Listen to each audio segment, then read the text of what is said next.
anggota Apsifor juga Pak. Bu Lutfi itu anggota Apsifor juga. Iya, sekolah.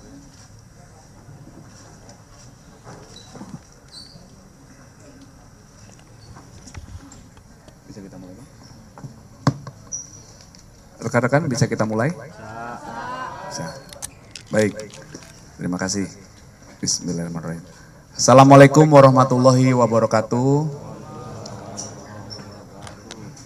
Salam sejahtera buat kita semua. Shalom, Om Swastiastu, salam kebajikan, namo buddhaya. Salam presisi. Rekan-rekan media yang kami hormati, sekarang kita akan sama-sama melaksanakan rilis hasil penyelidikan atau proses pengungkapan peristiwa penemuan jenazah korban seorang laki-laki. Tentunya kami menghaturkan turut berduka cita dan berbelasungkawa yang sedalam-dalamnya kepada keluarga yang ditinggalkan. Kemudian rekan-rekan, sebagai bentuk komitmen dari Polda Metro Jaya dalam melaksanakan tugas untuk masyarakat, ya, Polri untuk masyarakat, maka dalam mengungkap peristiwa yang terjadi, kami mengedepankan prinsip-prinsip scientific crime investigation, ya, dengan melakukan kolaborasi interprofesi. Sehingga pada sore hari ini kami hadirkan juga, rekan-rekan bisa saksikan, yang pertama yang hadir yang kami hormati Bapak Direskrim beserta Pak Wadir Reskrim Kasubdit Resmo beserta Kanit selaku penyelidik, kemudian beberapa mitra ahli juga kami hadirkan yang telah terlibat selama ini mendukung proses pengungkapan peristiwa ini. Yang pertama dari Apsifor Himsi, Bapak Nathanael E.J. Sumampau.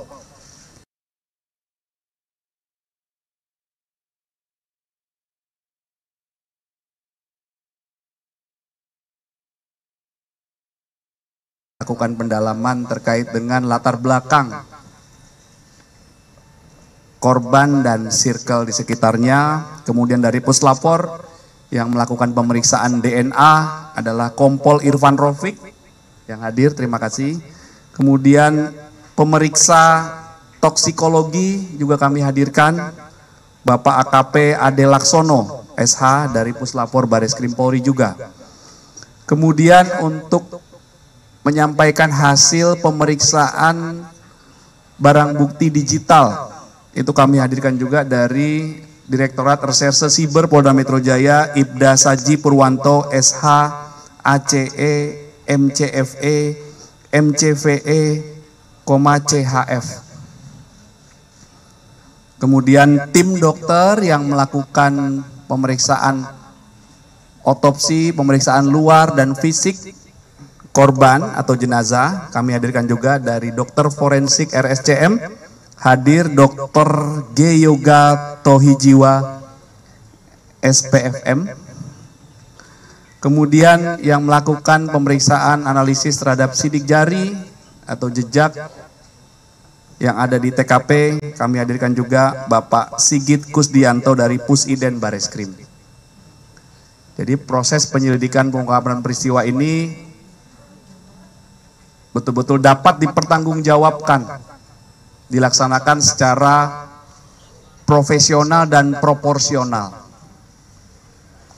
Kemudian untuk kesempatan yang pertama kami persilakan Bapak Direskrim untuk menjelaskan kronologi peristiwa yang ditemukan, kemudian langkah-langkah yang telah dilakukan oleh tim gabungan dari mulai mendatangi TKP awal, rekan-rekan kami dari Polsek Menteng dan Polres Metro Jakarta Pusat, bersama-sama dengan tim dari Subdit Resmob Ditreskrim Polda Metro Jaya. Kami persilakan kepada Bapak Direskrim Terima kasih. Bismillahirrahmanirrahim. Assalamualaikum warahmatullahi wabarakatuh. Selamat sore dan salam sejahtera bagi kita semua. Om Swastiastu, Namo Buddhaya, salam kebajikan. Yang kami hormati Bapak Kabid Humas, yang kami hormati Pak Nathanael dari Apsifor, rekan-rekan dari Puslapor, dari Pusiden, kemudian dari Lab Digital, Pak Dr. Yoga dari RSCM, Pak Wadir, para Kasubdit Resmob beserta tim penyidik, Pak Kasubdit Penmas yang berkesempatan hadir, rekan-rekan media yang berkesempatan meliput pada sore hari ini. Pertama-tama mari kita panjatkan puji syukur kehadirat Allah Subhanahu wa Ta'ala, yang mana pada kesempatan yang baik ini kita masih diberikan nikmat karunia berupa kesehatan sehingga kita bisa berkumpul di kegiatan pada sore hari ini. Selanjutnya pada kesempatan yang baik ini, kami dari keluarga besar Direktorat Reserse Kriminal Umum Polda Metro Jaya mengucapkan turut berbelasungkawa kepada keluarga korban atas meninggalnya korban. Semoga diterima oleh Allah Subhanahu wa Ta'ala. Rekan-rekan sekalian, pada kesempatan yang baik ini kami akan melakukan rilis terkait dengan penemuan sesosok jenazah yang terjadi pada hari Selasa tanggal 8 Juli 2025 sekira pukul 08.10 waktu Indonesia bagian Barat di Guest House Gondang Dia, kamar 105 di Jalan Gondang Dia Kecil, nomor 22, Kelurahan Cikini, Kecamatan Menteng, Jakarta Pusat. Selanjutnya berdasarkan penelitian bahwa jenazah tersebut dengan inisial ADP ini merupakan salah satu pegawai negeri sipil di jajaran Kementerian Luar Negeri. Perlu kami sampaikan bahwa kronologis daripada kejadian di mana pada awalnya Polsek Menteng menerima laporan adanya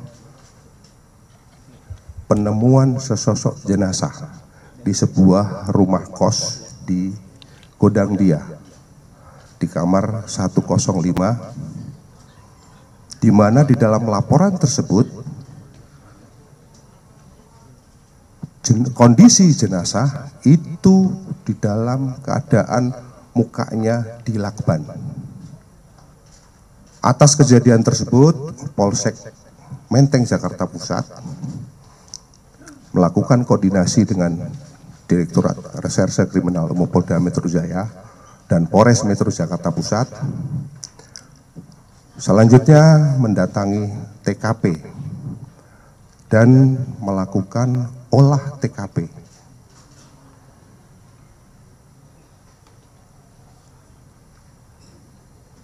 Langkah selanjutnya,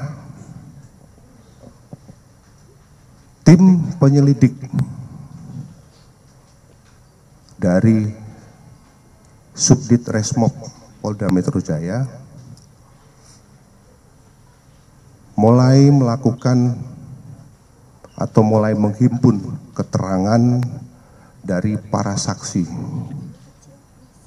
Jadi kami dari tim Subdit Resmob Polda Metro Jaya telah melakukan klarifikasi terhadap 24 orang saksi yang sebenarnya kami mengundang 26, namun masih ada 2 yang belum berkesempatan hadir.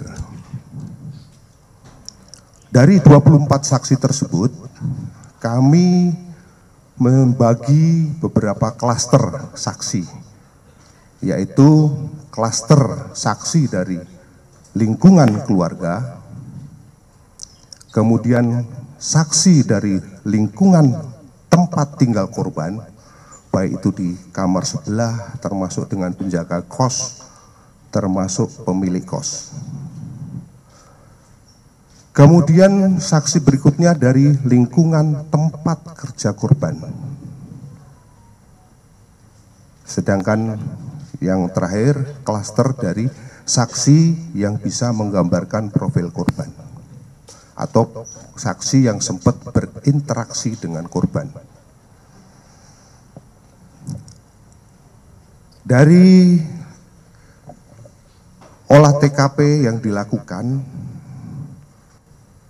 baik itu di tempat kejadian perkara maupun di tempat lain yang pernah dilalui oleh korban sebelum kejadian, penyelidik mengamankan barang bukti berjumlah 103 unit barang bukti atau 103 jenis barang bukti. Adapun rincian daripada barang bukti tersebut kami bagi menjadi beberapa klaster. Yang pertama adalah klaster di mana penyidik mengamankan barang bukti tersebut di kantor korban. Kemudian yang kedua, penyelidik mengamankan barang bukti tersebut di tempat kos korban.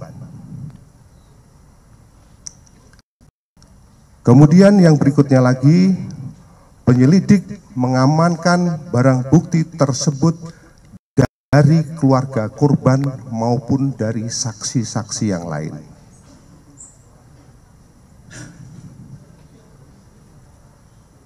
Rekan-rekan sekalian, selanjutnya berdasarkan dari keterangan daripada saksi dan barang bukti yang telah dihimpun dan diamankan oleh tim penyelidik,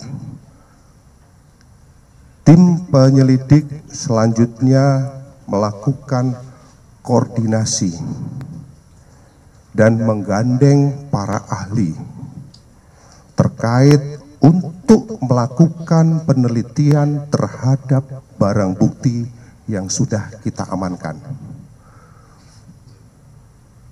Kegiatan tersebut dimaksudkan untuk melakukan pembuktian secara scientific investigation ataupun secara ilmiah untuk mengungkap peristiwa yang terjadi.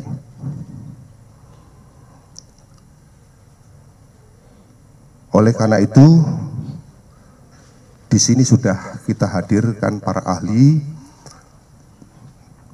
maka pada kesempatan yang baik ini kami akan memberikan kesempatan kepada para ahli untuk menyampaikan hasil pemeriksaannya masing-masing. Jadi kami harapkan hasil pemeriksaan juga yang disampaikan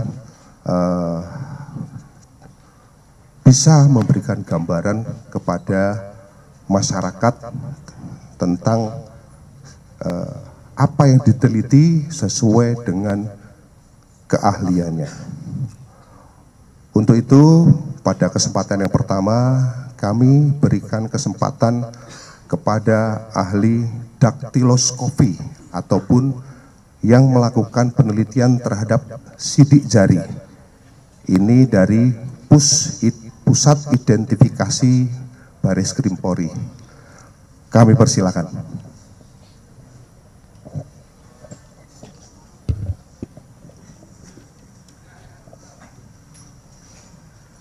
Baik, terima kasih Bapak Direskrim Jadi rekan-rekan semua, jadi seperti yang telah disampaikan oleh Bapak Direskrim Polda Metro bahwa sejak awal menerima laporan kami tim identifikasi baik dari Polres, Polda dan di bawah asistensi dari Pusidin Baris Krim Polri melakukan olah TKP dan yang paling utamanya tentu di sana melakukan pencarian barang bukti yang dimana salah satunya yaitu sidik jari, di mana berdasarkan keilmuan menurut daktiloskopi dari beberapa barang bukti yang sudah diamankan oleh rekan kita, kami melakukan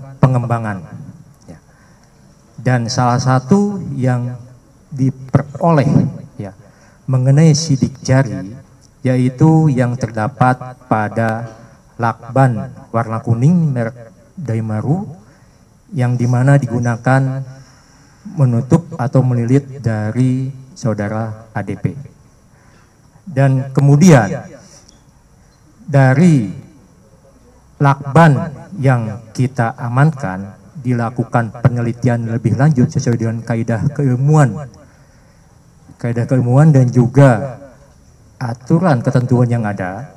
Ya, kita lakukan treatment yaitu melalui kimia basah, melalui kristal violet, ya, diperoleh sidik jari di mana ada beberapa sidik jari namun yang memang memenuhi syarat ataupun layak bisa diperiksa atau dibaca yaitu satu, dan kita lakukan pemeriksaan lebih lanjut ya sesuai dengan kaidah karakteristik yang ada ya, diperoleh dan dibandingkan dengan sidik jari yang dimiliki oleh saudara ADP sesuai dengan kaidah keilmuan bahwa minimal 12 karakteristik yang diperoleh yang harus ada, bahwa itu bisa dikatakan sama hasil dari pengembangan yang ada di lakban dengan sidik jari yang kita ambil dari saudara ADP memenuhi kriteria persyaratan 12 titik yang sama. Ya, jadi hasil dari tim identifikasi utama terkait pencarian sidik jari bahwa di lakban yang diperoleh yaitu sidik jari dari saudara ADP. Mungkin untuk yang selanjutnya terkait barang bukti yang lain dan dunia menguatkan, kita juga ada penelitian lebih lanjut secara DNA dari laboratorium forensik. Itu yang bisa kami sampaikan, terima kasih. Baik, terima kasih dari Pusidin sudah menyampaikan. Selanjutnya kami berikan kesempatan dari Puslapor. Ini kami harapkan ini bisa memberikan penjelasan tentang hasil pemeriksaan terhadap DNA maupun toksikologi. Kami persilakan. Assalamualaikum warahmatullahi wabarakatuh. Terima kasih Bapak Dirkrim Polda Metro Jaya dan selamat sore rekan-rekan media. Kami dari tim Puslapor Baris Krim Polri, sama seperti rekan kita dari Pusidin, itu di bawah Baris Krim bagian dari Scientific Investigation. Di dalam hal ini, tugas pokok kami adalah melakukan pemeriksaan TKP kriminalistik dan pemeriksaan laboratorium kriminalistik terhadap barang bukti. Terhadap pemeriksaan TKP kriminalistik yang kami lakukan, kami tidak menemukan di TKP adanya bercak darah, sperma atau material biologi yang ada di TKP, di kamar korban maupun di luar kamar korban, seperti di kamar mandi dan di ruang tidur. Kami tidak menemukan adanya materi biologi dari orang lain. Terus kami selanjutnya dari barang bukti yang kami ambil dari TKP, kami lanjutkan konfirmasi dengan laboratorium yang ada di kami, termasuk beberapa barang bukti yang kami terima dari rekan-rekan penyidik Polda Metro Jaya. Ada 13 item yang kami periksa. Hanya satu yang sangat menarik di sini adalah pada sisa lakban di bonggol atau gulungan lakban itu terdapat DNA daripada saudara almarhum ADP. Demikian. Terima kasih Pak Irfan. Mohon izin kami perwakilan dari tim Subdit Toksikologi Puslapfor Bareskrim Polri. Pada kesempatan ini izin menyampaikan hasil toksikologi. Pada tanggal 10 Juli 2025, tim Subdit Toksikologi Forensik Bareskrim Polri telah menerima sejumlah sampel biologis dari almarhum, dari penyidik Resmo Polda Metro Jaya yang berisi organ dan cairan tubuh milik almarhum ADP. Sampel biologis tersebut terdiri dari 8 jenis antara lain otak sebanyak 1 pot, empedu sebanyak 1 pot, limpa sebanyak 1 pot, hati sebanyak 1 pot, ginjal sebanyak 1 pot, lambung sebanyak 1 pot, darah sebanyak 7 tabung, dan urin sebanyak 1 pot. Pemeriksaan di Laboratorium Subdit Toksikologi Forensik ini bertujuan untuk mendeteksi senyawa toksin yang keberadaannya apakah ada di dalam organ dan cairan tubuh tersebut, antara lain obat-obatan, bahan kimia, pestisida, alkohol, dan lain-lain. Metode analisis yang digunakan terhadap sampel biologis antara lain berupa uji pendahuluan seperti Conway atau mikrodifusi dan good side test. Ini bertujuan untuk menguji apakah pada sampel uji tersebut terdeteksi senyawa toksin seperti cyanida, arsenik, alkohol, dan amonia. Kemudian setelah dilakukan uji pendahuluan, seluruh sampel dilanjutkan ke tahap pemeriksaan alat-alat instrumen, antara lain gas kromatografi mass spektrometri atau GCMS, kemudian gas kromatografi flame ionization detector atau GCFID, kemudian liquid kromatografi mass spektrometri atau LCMS, dan ion kromatografi. Setelah dilakukan rangkaian pemeriksaan sampel, didapat hasil sebagai berikut. Seluruh organ dan cairan tubuh milik almarhum ADP tidak terdeteksi senyawa toksin seperti pestisida, cyanida, arsenik, alkohol, maupun narkoba. Kemudian dari pemeriksaan lanjutan ditemukan hasil sebagai berikut. Pada otak ditemukan atau terdeteksi paracetamol, empedu terdeteksi klorfeniramin, limpa terdeteksi klorfeniramin, hati terdeteksi klorfeniramin, ginjal terdeteksi paracetamol dan klorfeniramin, lambung terdeteksi klorfeniramin, darah terdeteksi klorfeniramin, urin terdeteksi paracetamol dan klorfeniramin. Kesimpulannya, pemeriksaan menunjukkan seluruh sampel organ dan cairan tubuh tidak terdeteksi senyawa toksik umum seperti pestisida, cyanida, arsenik, alkohol, maupun narkoba. Namun, ditemukan kandungan paracetamol dan klorfeniramin pada berbagai jaringan dan cairan tubuh almarhum ADP.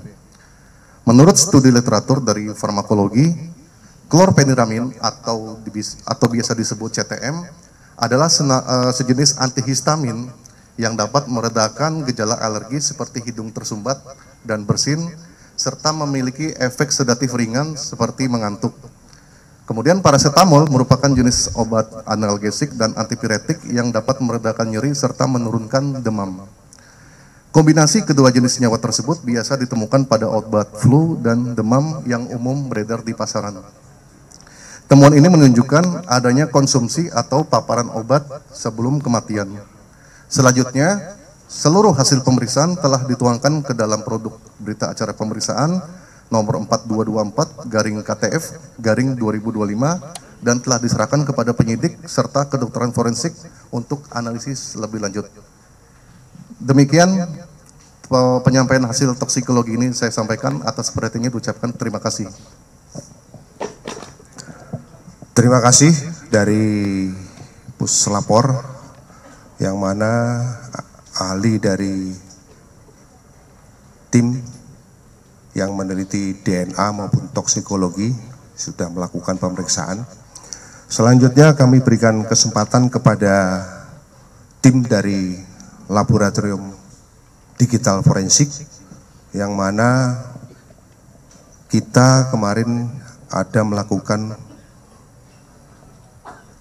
ataupun mengamankan barang bukti berupa rekaman CCTV, kemudian device baik laptop maupun handphone yang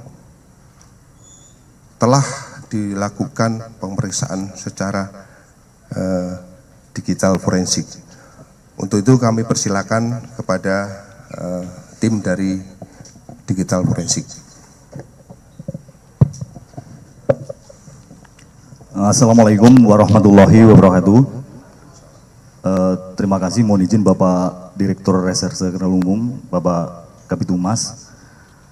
Kami dari Laboratorium Digital Forensik atas izin Bapak Direktur Reserse Siber Polda Metro Jaya, izinkan kami menyampaikan hasil temuan-temuan kami yang berkaitan dengan perkara yang ditangani oleh Direktorat Reserse Kriminal Umum Polda Metro Jaya. Jadi kami digital forensik menerima sebanyak 14 digital evidence atau barang atau benda uji digital, di mana 5 diantaranya adalah yang diduga dimiliki atau dikuasai atau digunakan oleh ADP. Dari barang-barang tersebut kami lakukan pemeriksaan yang menggunakan standarisasi internasional yaitu ISO 17025, kemudian 27037 dan 27042, di mana tata cara dan prosedurnya adalah melakukan namanya collecting, acquiring, analisis, dan investigasi. Jadi proses yang kami lakukan menggunakan prosedur namanya computer forensik, storage forensik, mobile phone forensik, internet dan cloud forensik, kemudian multimedia forensik. Dari proses tersebut kami akan melakukan namanya relevansi terhadap peristiwa yang ditangani, baik dari amount data maupun timestamp yang terjadi. Dari report result, kami melakukan pemeriksaan atau analisis terhadap file multimedia dari CCTV, gambar yang diambil dari rekaman CCTV sebanyak 20 titik. Kami melakukan analisa namanya analisa base metadata, kemudian stream data, frame by frame, dan GOP. Jadi keseluruhan file video yang kami analisa, mulai dari gambar atau video di Kemenlu, kemudian di GI, kemudian di tempat kos almarhum, kami tidak menemukan adanya motion atau gerakan atau gambar yang memiliki atau muatan tindakan kekerasan fisik. Kemudian terhadap barang-barang lainnya yang diduga dikuasai atau digunakan oleh almarhum, salah satu temuan yang menarik dari digital forensik adalah pada perangkat seluler handphone, di mana perangkat tersebut aktif pertama berdasarkan devices riwayat devices. Jadi handphone tersebut aktif pertama tanggal 29 Juni 2019, kemudian terakhir digunakan komunikasi tanggal 20 September 2022. Dari handphone tersebut kami menemukan adanya pengiriman email yang dimiliki atau digunakan oleh pengguna digital evidence. Alamatnya adalah di daru_c@yahoo.com, dikirim ke salah satu badan amal yang menyediakan layanan dukungan terhadap orang yang memiliki emosional yang mengalami perasaan tertekan dan putus asa, termasuk yang dapat menyebabkan bunuh diri. Itu kami menemukan sebanyak 2 segmen. Segmen yang pertama di tahun 2013 dimulai dari tanggal 20 Juni 2013 sampai dengan 20 Juli 2013. Di situ sudah saya sampaikan ke penyidik yang menangani. Pada intinya adalah menceritakan tentang alasan ada keinginan untuk bunuh diri. Kemudian di segmen tahun 2021, dimulai dari tanggal 24 September 2021 sampai dengan 5 Oktober 2021, sebanyak 9 segmen, jadi sebanyak pengirimannya 9 segmen. Intinya adalah sama, ada niatan yang semakin kuat untuk melakukan bunuh diri karena problem yang dihadapi. Kira-kira itu yang kami temukan yang potensial, dan terima kasih atas perhatiannya. Assalamualaikum warahmatullahi wabarakatuh. Terima kasih dari Laboratorium Digital yang sudah menyampaikan.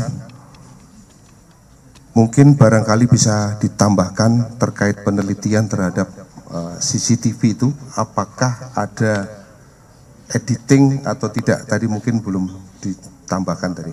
Terima kasih. Baik, mohon izin, terima kasih Pak Direktur. Jadi saya sampaikan kembali, saya tekankan bahwa rekaman yang diberikan kepada kami di laboratorium forensik setelah dilakukan analisis by basisnya metadata, stream data, kemudian frame by frame, dan juga GOP. GOP itu adalah group of picture masing-masing frame. Tidak ditemukan adanya penyisipan atau pemotongan frame sepanjang video yang memiliki durasi tertentu.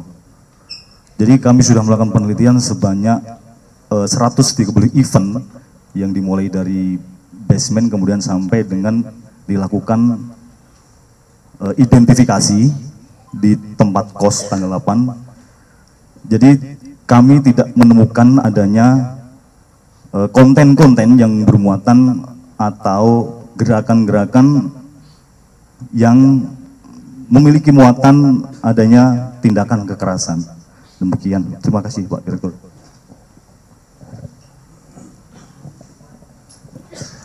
Baik, terima kasih dari Laboratorium Digital yang sudah menyampaikan hasil daripada pemeriksaan secara terhadap barang bukti yang kami ajukan. Selanjutnya kami berikan kesempatan kepada ahli dari APSIFOR untuk memberikan keterangan terkait dengan hasil daripada penelitian yang sudah dilakukan. Kami persilakan. Baik. Terima kasih Pak Dir. Assalamualaikum warahmatullahi wabarakatuh. Selamat siang, salam sejahtera untuk kita semua, Om Swastiastu, Namo Buddhaya, salam kebajikan. Yang kami hormati Pak Dir Reskrim Polda Metro bersama dengan Pak Wadir dan juga Bapak Kabid Humas dan Bapak tim penyelidik jajaran Subdit Resmob dan juga bapak-bapak kolega kolaborasi interprofesi forensik. Asosiasi Psikologi Forensik Himpunan Psikologi Indonesia, kami adalah organisasi profesi dan keilmuan yang berfokus pada upaya penerapan ilmu psikologi dalam konteks penegakan hukum. Tentu berlandaskan pada prinsip ilmiah, kami menjunjung tinggi etika profesi dalam rangka upaya memahami secara holistik aspek psikososial individu. Dan sebelum menyampaikan temuan terkait hasil pemeriksaan psikologi forensik atas meninggalnya almarhum yang dengan hormat saya sebutkan namanya, Bapak Arya Daru Pangayunan, izinkan kami menyampaikan duka cita yang sangat mendalam kepada keluarga, sahabat, rekan kerja, dan seluruh pihak yang mengenal dan tentu kehilangan almarhum. Mari kita doakan almarhum, kita doakan keluarga yang ditinggalkan, kolega yang ditinggalkan. Terkait meninggalnya almarhum Arya Daru, APSIFOR mendapatkan rujukan untuk melakukan pemeriksaan psikologi forensik dari Direktorat Reskrim Polda Metro untuk mendukung proses penyelidikan yang sedang berjalan. Kami sangat mengapresiasi undangan ini untuk turut terlibat dalam scientific crime investigations dengan kolega profesional dari keilmuan forensik lainnya guna mendukung upaya penegakan hukum yang menyita perhatian masyarakat. Kami membentuk tim pemeriksa yang terdiri dari 7 psikolog-psikolog yang memang memiliki pengalaman melakukan pemeriksaan psikologi forensik khususnya dengan pendekatan otopsi psikologis. Otopsi psikologis merupakan suatu proses evaluasi psikologis terhadap individu yang telah meninggal untuk kita mendapatkan gambaran pemahaman mengenai dinamika psikososial yang berkontribusi terhadap meninggalnya individu. Penggalian kondisi psikososial tersebut dilakukan dengan multi metode, multi tools, dan melibatkan multi informan. Kami mewawancara secara mendalam keluarga, rekan kerja, atasan, dan individu-individu yang mengenal almarhum. Kami juga menelaah dokumen, informasi yang relevan tentang kehidupan pribadi dan profesional almarhum, serta informasi lain yang kemudian diperhadapkan dari pihak kepolisian untuk kami memahami mengenai profil psikologis dinamika psikososial almarhum. Tentu dalam melakukan pemeriksaan, kami Apsifor menjunjung tinggi pendekatan trauma informed care. Artinya di sini kami menyadari bahwa setiap individu yang terlibat dalam proses wawancara kami sedang dalam proses kedukaan. Sehingga kami menekankan pentingnya empati dan keamanan psikologis dalam upaya memahami perjalanan hidup seseorang, termasuk mereka yang telah wafat. Jadi seluruh proses ini kami lakukan dengan sangat hati-hati, kami berpegang teguh pada kode etik profesi psikologi Indonesia. Nah, berdasarkan pemeriksaan psikologis dengan metode otopsi psikologis yang kami lakukan, kami mengidentifikasi beberapa temuan bermakna terkait almarhum yang dapat kami sampaikan. Yang pertama, almarhum merupakan individu yang dikenal di lingkungannya sebagai pribadi dengan karakter positif. Beliau bertanggung jawab, suportif terhadap rekan kerja, pekerja keras, sangat diandalkan, dan merupakan individu yang peduli terhadap lingkungannya. Sebagai sosok yang kedua, sebagai sosok yang selalu berusaha menampilkan karakter diri, kualitas diri yang positif di lingkungan, almarhum mengalami kesulitan dalam mengekspresikan emosi negatif yang kuat, terutama dalam situasi tekanan yang tinggi. Tekanan tersebut dihayati secara mendalam sehingga mempengaruhi bagaimana almarhum memandang dirinya, memandang lingkungan, memandang masa depan. Almarhum berusaha menginternalisasi berbagai emosi negatif yang dirasakan dan berupaya untuk tidak menunjukkannya di depan orang lain. Meskipun demikian, kami menemukan bahwa pada almarhum ada riwayat di mana almarhum berupaya untuk mengakses layanan kesehatan mental secara daring. Terakhir kali dari data-data yang dihimpun, kami melihat kurang lebih sekitar tahun 2021. Awalnya dari data yang dihimpun di tahun 2013. Yang ketiga, ini kami pikir juga sangat penting bagaimana kita memahami situasi kehidupan almarhum, bahwa masa-masa akhir kehidupannya sebagai diplomat, almarhum tugas yang sangat mulia melakukan perlindungan terhadap warga negara Indonesia. Almarhum adalah pekerja kemanusiaan.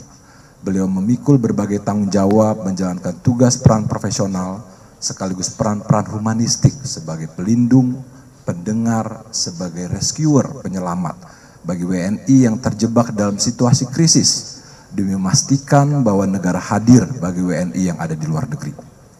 Bapak Ibu sekalian, perlu kita ketahui bahwa peran tersebut tentu menuntut empati yang tinggi, kepekaan emosional yang mendalam, ketahanan psikologis, sensitivitas sosial, yang ini semua tentu menimbulkan dampak seperti burnout, compassion fatigue atau kelelahan kepedulian, terus menerus terpapar dengan pengalaman-pengalaman penderitaan, vicarious trauma.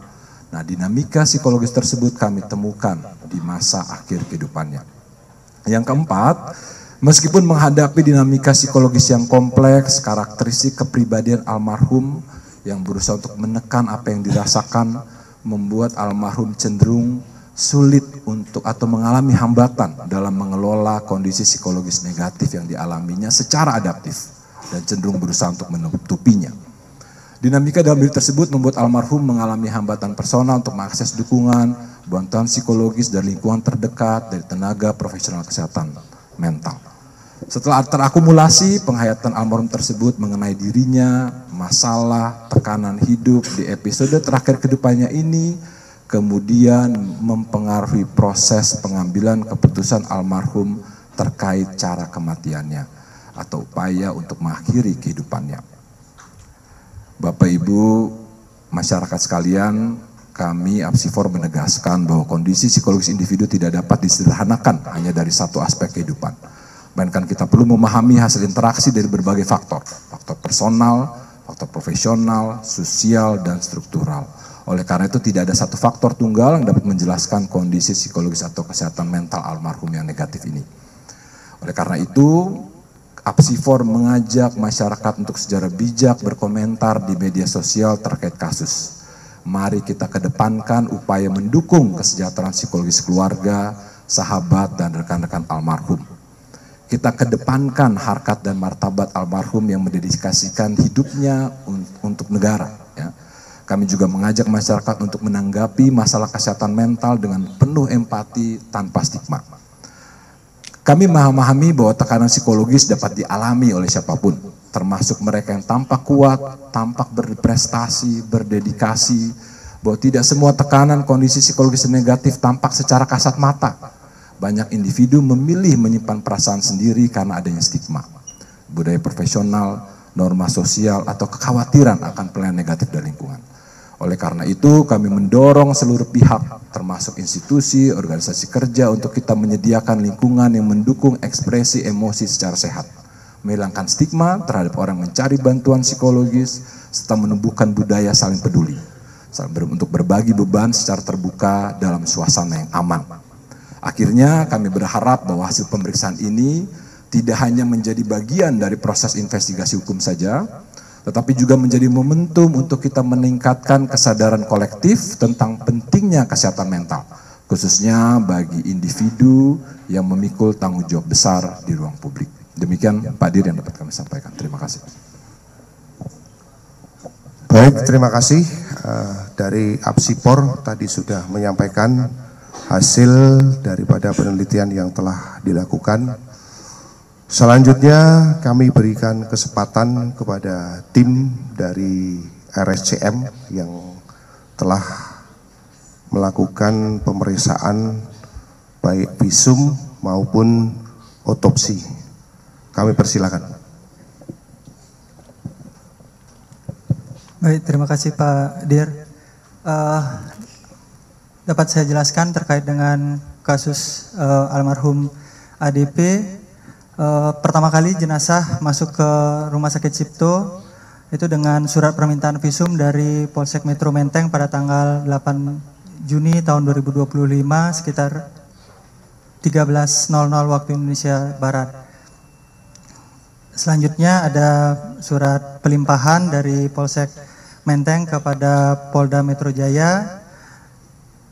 Kita menerima jenazah itu dan juga dilanjutkan dengan melakukan pemeriksaan luar jenazah itu sekitar pukul 13.55 waktu Indonesia Barat, serta selanjutnya setelah dilakukan pemeriksaan luar jenazah kita menunggu pihak keluarga, dalam hal ini istri dari almarhum, dan menginfokan bahwa akan dilakukan pemeriksaan otopsi atau pemeriksaan bagian dalam tubuh almarhum. Selanjutnya setelah berkoordinasi dengan keluarga, pada pukul 17.30 waktu Indonesia Barat di hari yang sama kami melakukan pemeriksaan dalam atau otopsi.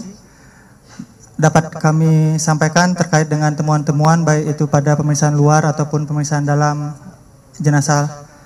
Yang pertama, ditemukan adanya luka terbuka dangkal dengan tepi tidak rata pada bibir bawah bagian dalam. Selanjutnya terdapat luka-luka lecet pada pipi kanan dan pada leher, yang terdiri dari 1 buah luka lecet di pipi kanan dan ada 5 buah luka lecet di bagian leher. Selanjutnya kami temukan pula adanya memar-memar pada kelopak atas mata kiri, ada memar juga pada bibir bawah bagian dalam, lengan atas kanan, dan juga lengan bawah kanan, dengan masing-masing 1 buah memar pada kelopak atas mata kiri, 1 buah memar pada bibir bawah bagian dalam, ada 2 buah memar pada lengan atas kanan, dan 2 buah memar pada lengan bawah kanan. Selanjutnya dari hasil pemeriksaan otopsi, karena ditemukan adanya luka-luka pada daerah leher, kami melakukan otopsi menggunakan teknik khusus leher dengan upaya mendalami apakah luka-luka yang terdapat pada bagian luar itu ada berdampak terhadap organ-organ di dalam leher. Selanjutnya dapat kami laporkan bahwa pada otot-otot leher itu tidak ditemukan adanya resapan darah. Selanjutnya pada batang tenggorok itu berisi lendir dan busa halus berwarna putih kemerahan. Selanjutnya kami temukan pada organ dalam, itu pada kedua paru ditemukan adanya sembab paru atau pembengkakan pada paru, serta pada seluruh organ-organ dalam itu kami temukan adanya pelebaran pembuluh darah dan juga bintik-bintik perdarahan. Dari pemeriksaan-pemeriksaan tersebut, seluruh organ kita ambil sampel jaringannya, baik itu untuk dilakukan pemeriksaan toksikologi dan juga pemeriksaan histopatologi. Pemeriksaan awal toksikologi di Rumah Sakit Cipto dilakukan pemeriksaan penyaring napsa dan juga alkohol menggunakan sampel urin, didapatkan hasil negatif. Walaupun hasilnya negatif, tetap kita lakukan konfirmasi ke Puslapfor dengan hasil seperti yang disampaikan tadi. Selanjutnya dari hasil pemeriksaan histopatologi, kita konfirmasi luka yang ada di bibir bagian dalam, didapatkan hasil dari histopatologi forensik bahwa terdapat gambaran perdarahan pada luka tersebut yang sesuai dengan tanda intravitalitas luka. Artinya luka tersebut terjadi pada saat almarhum masih hidup. Selanjutnya ditemukan gambaran kekurangan oksigen, baik itu pada jaringan jantung, adanya gambaran jejas kekurangan oksigen akut. Selanjutnya pada paru ditemukan adanya gambaran perbendungan disertai pembengkakan. Selanjutnya serta organ-organ dalam lainnya itu terdapat gambaran pelebaran pembuluh darah dan adanya ekstravasasi sel darah merah atau keluarnya sel dari pembuluh-pembuluh darah.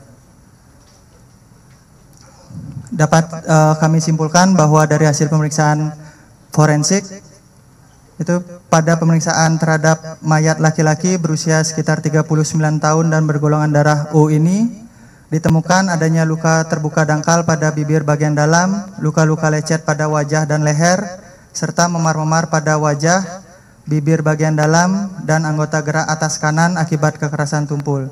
Selanjutnya ditemukan darah berwarna lebih gelap dan encer, lendir serta busa halus pada batang tenggorok, adanya sembab paru, tanda-tanda perbendungan pada seluruh organ dalam, dan tidak ditemukan adanya penyakit pada organ-organ dalam almarhum.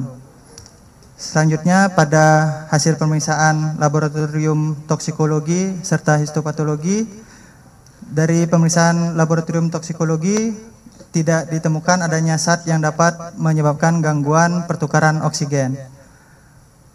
Tidak ditemukan adanya penyakit ataupun zat yang dapat menyebabkan gangguan pertukaran oksigen pada organ ataupun jaringan tubuh almarhum.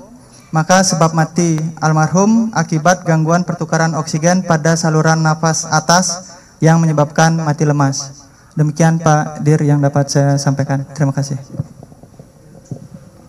Baik, terima kasih dari RSCM yang sudah menyampaikan hasil pemeriksaan baik itu visum maupun otopsi yang sudah dilaksanakan. Rekan-rekan sekalian,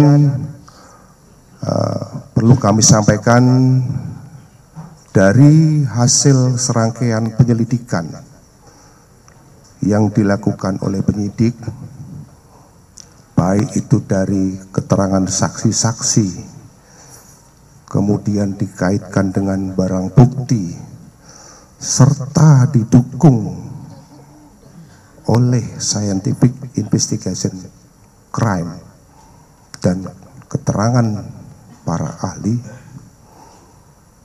kami menyimpulkan bahwa pada hari Selasa tanggal 8 Juli 2025 sekitar pukul 8:10 waktu Indonesia bagian Barat, telah ditemukan sesosok mayat laki-laki di rumah kos di guest house Godang Dia, kamar 105 di Jalan Godang Dia Kecil, nomor 22, Menteng, Jakarta Pusat. Setelah dilakukan olah TKP dan pendalaman, bahwa identitas daripada korban adalah ADP, berusia 39 tahun, yang merupakan staf dari Kementerian Luar Negeri. Pada saat ditemukan, korban dalam posisi terlentang dengan menggunakan celana pendek dan kaos, terbaring di atas kasur dalam keadaan kepala tertutup plastik dan terlilit lakban warna kuning. Dan pada saat ditemukan, ini kami luruskan, kesempatan ini kami luruskan karena kemarin ada beberapa pemberitaan di media yang menyatakan bahwa tangannya terikat. Bahwa faktanya pada saat ditemukan tangan korban tidak terikat. Tangan dan kaki tidak terikat.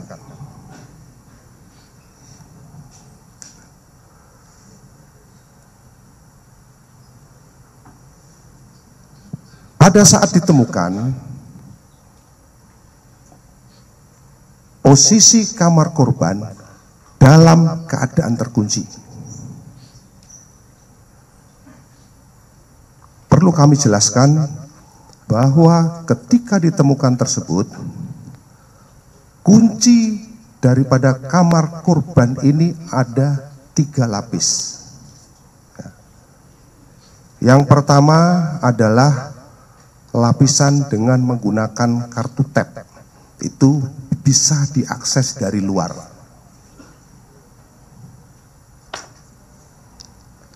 Kemudian yang kedua, kunci yang kedua adalah kunci, kalau kita bilang kunci biasa nih, kunci biasa tapi tidak ada kuncinya, jadi seperti ceklekan biasa begini dari dalam, dan itu melekat di bawah grendel.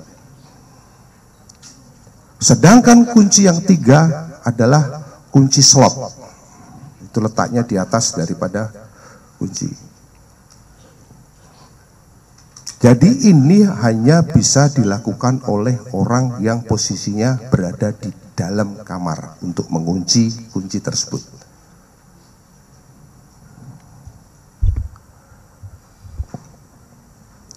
Kemudian setelah dilakukan penelitian terhadap TKP,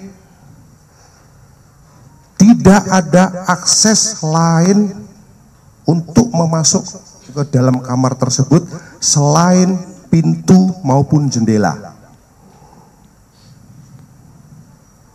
Karena di samping ini adalah tembok, belakang juga tembok, sedangkan penyelidik telah melakukan pengecekan dan penelitian secara mendalam terhadap plafon, dan itu plafon tidak ada yang rusak.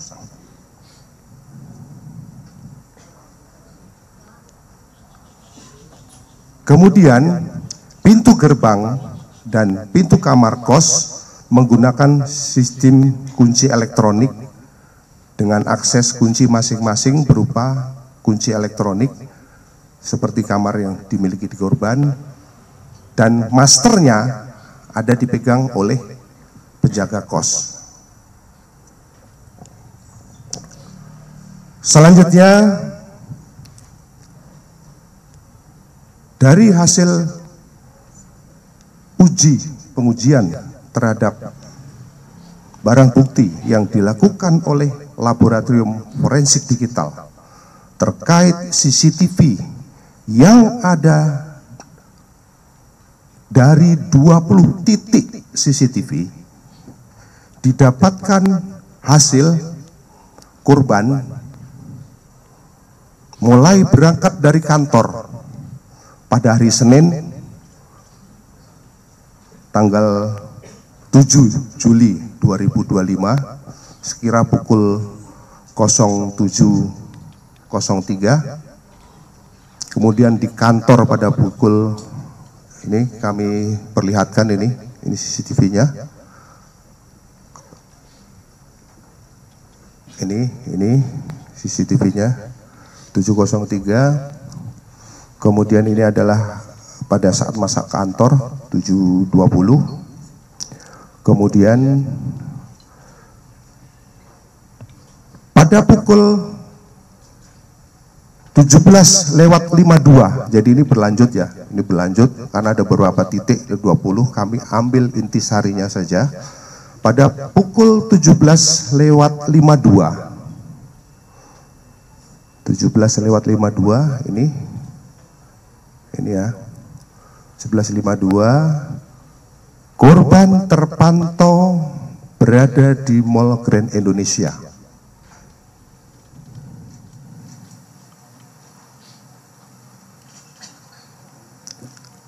Ini selaras juga dengan hasil analisa terhadap IT daripada profil korban. Selanjutnya, korban pada pukul 21.39 termonitor memasuki Kemenlu. Ini sebelah kiri, rekan-rekan sekalian, 21.39 memasuki Kemenlu.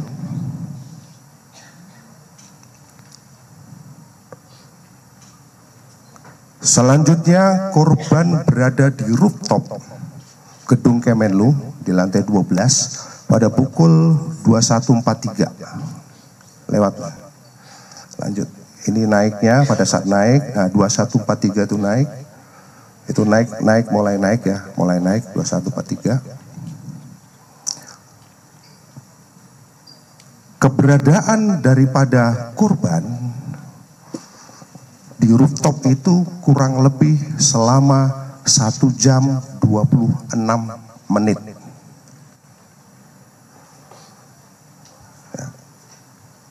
Berdasarkan pengamatan dari CCTV,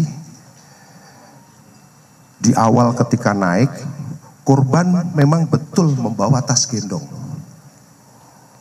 dan tas belanja ya, ada dua, satu tas gendong, satu tas belanja. Namun pada saat turun dari rooftop,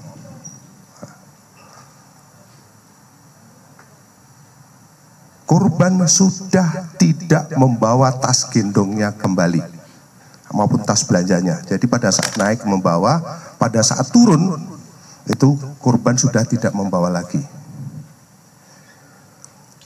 Selanjutnya, ini pada saat turun ini korban sudah tidak membawa nih. Yang di tengah ya, rekan-rekan sekalian. Nah, ini yang di tengah, ini terlihat korban sudah tidak membawa tas ini. 23.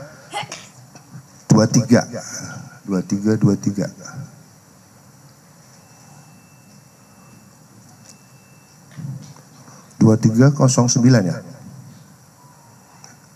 Ulangi 2309 ini pada saat turun sudah tidak membawa tas lagi, maupun tas gendong maupun tas belanjaan, sehingga masih terlihat lagi di bawah yang sebelah sana pun masih terlihat 2312 itu di bawah di pintu keluar.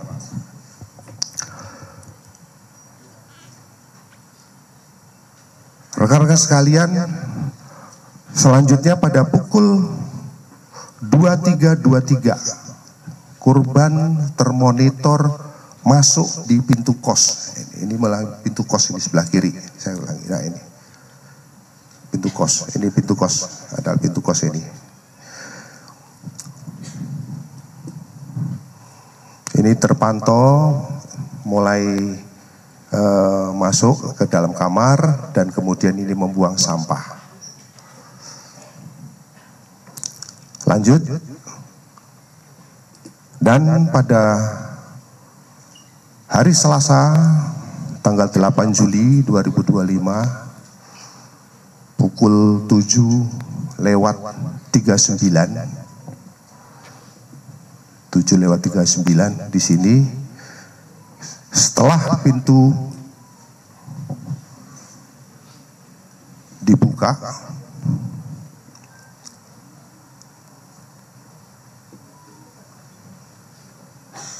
baru ditemukan meninggal.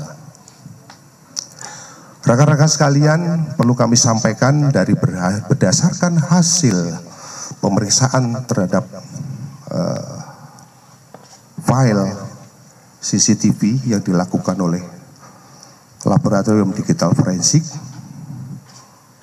disimpulkan bahwa tadi sudah disampaikan sepanjang durasi video dimaksud, pada setiap frame-nya saling bersesuaian dengan tidak ditemukan adanya pemotongan ataupun penyisipan frame pada file multimedia jenis video.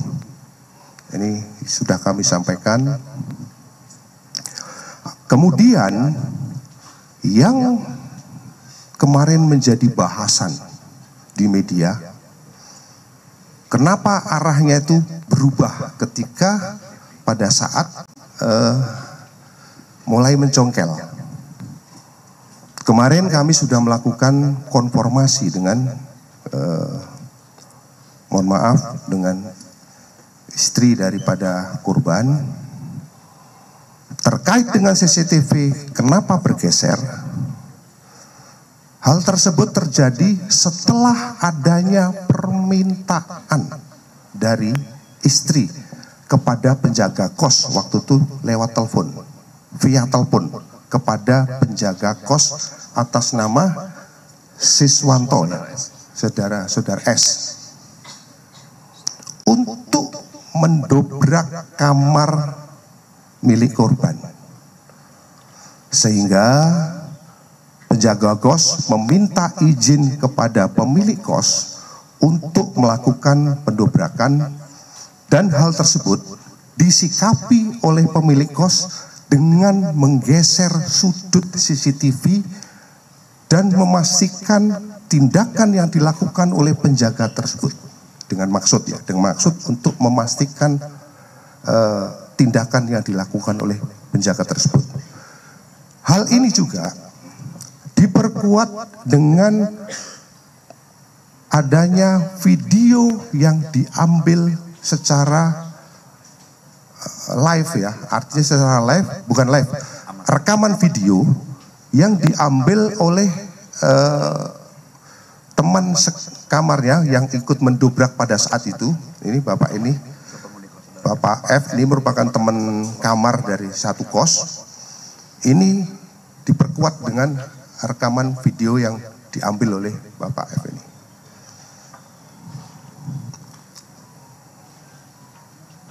Rekan-rekan sekalian, itu dari analisis terhadap CCTV yang kita kumpulkan. Selanjutnya berdasarkan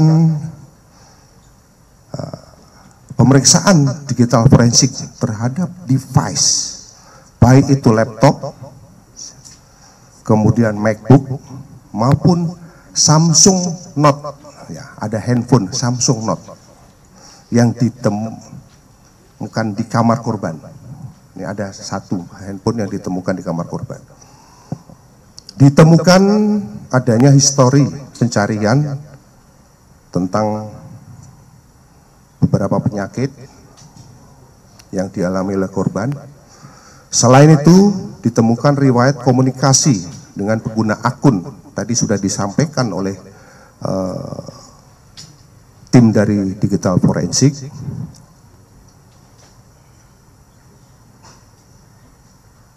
Yang intinya bahwa yang terpenting terhadap hasil penelitian ini bahwa belum ditemukan adanya informasi ataupun dokumen elektronik yang berisi muatan ataupun ancaman baik fisik maupun psikis maupun ancaman kekerasan terhadap korban. Jadi saya ulangi lagi, dari hasil penelitian secara digital tidak ditemukan ancaman fisik maupun psikis terhadap korban, termasuk ancaman kekerasan. Selanjutnya, berdasarkan hasil pemeriksaan sidik jari yang dilakukan oleh Pusiden Baris Krim Polri terhadap barang bukti berupa lakban kuning merek Daimaru dan 1 buah gelas kaca terhadap korban, bahwa lakban yang ditemukan pada jenazah adalah lakban yang dibeli ya, lakban yang dibeli bersama istrinya di salah satu toko di Yogyakarta. Ini kami sudah konfirmasi dan kemarin sampel yang sama itu sudah diserahkan sama kami. Kemarin sudah kita kembalikan lagi ya sampelnya kalau tidak salah ya.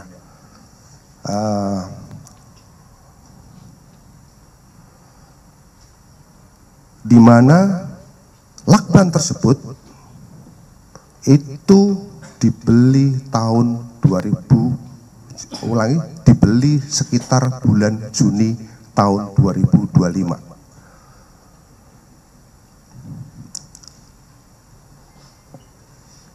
Selanjutnya, berdasarkan pemeriksaan daripada DNA yang dilakukan oleh Puslapor Bareskrim dengan meneliti terhadap 11 barang bukti dan melakukan uji terhadap barang bukti yang ada, dengan hasil tidak ditemukan adanya DNA milik orang lain selain DNA milik korban, termasuk pada lakban dan barang bukti yang ada di TKP pada saat itu, mulai dari spray, kemudian sarung bantal, gelas dan lain sebagainya, itu hanya DNA milik korban.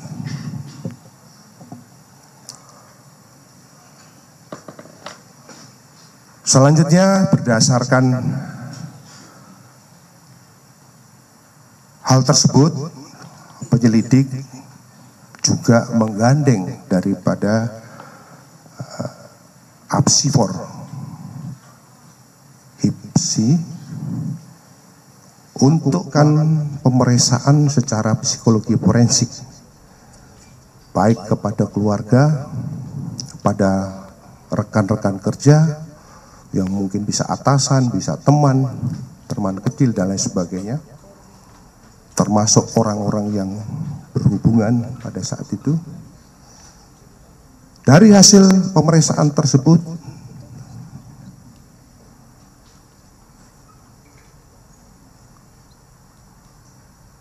disimpulkan bahwa indikator daripada kematian daripada ADP ini mengarah pada indikasi meninggal tanpa keterlibatan pihak lain.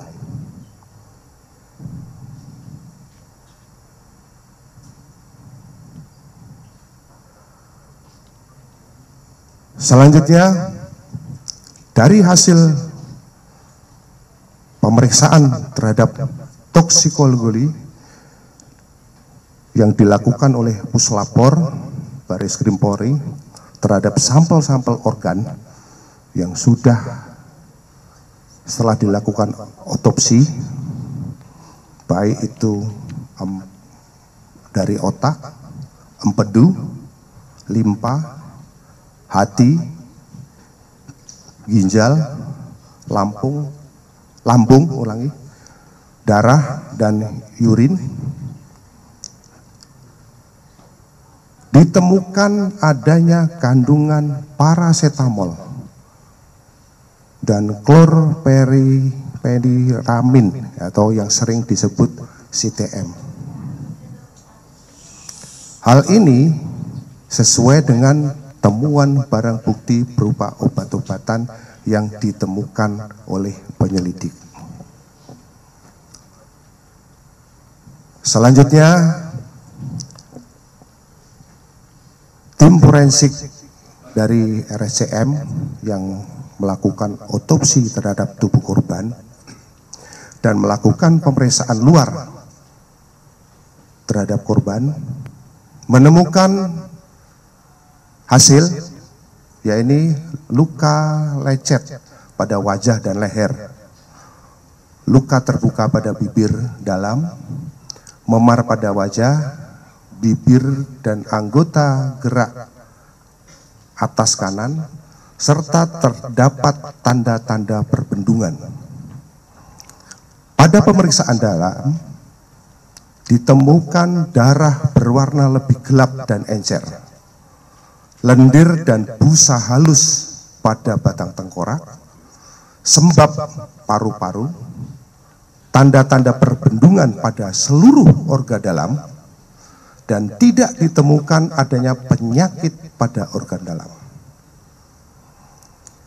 Pada pemeriksaan laboratorium toksikologi, tidak ditemukan zat yang menyebabkan gangguan pertukaran oksigen.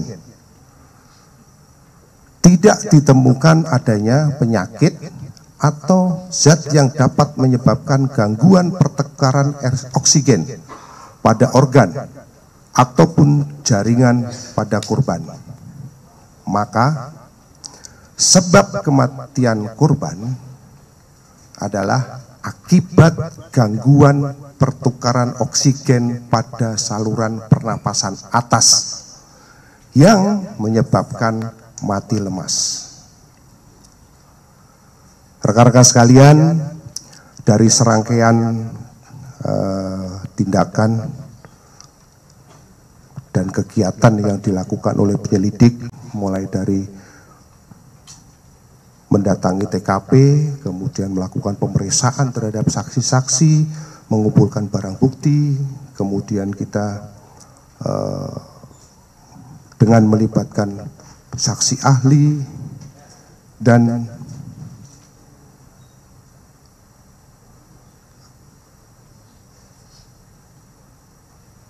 pada kesempatan yang baik ini